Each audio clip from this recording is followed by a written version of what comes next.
إن الأبرار لفي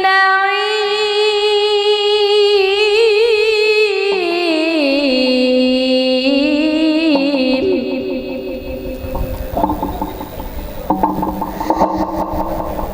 وإن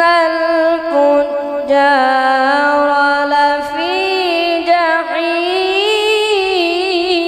جحيم يصلونها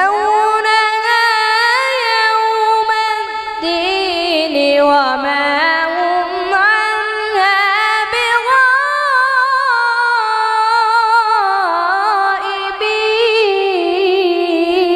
بغائبين وما أدراك ما يوم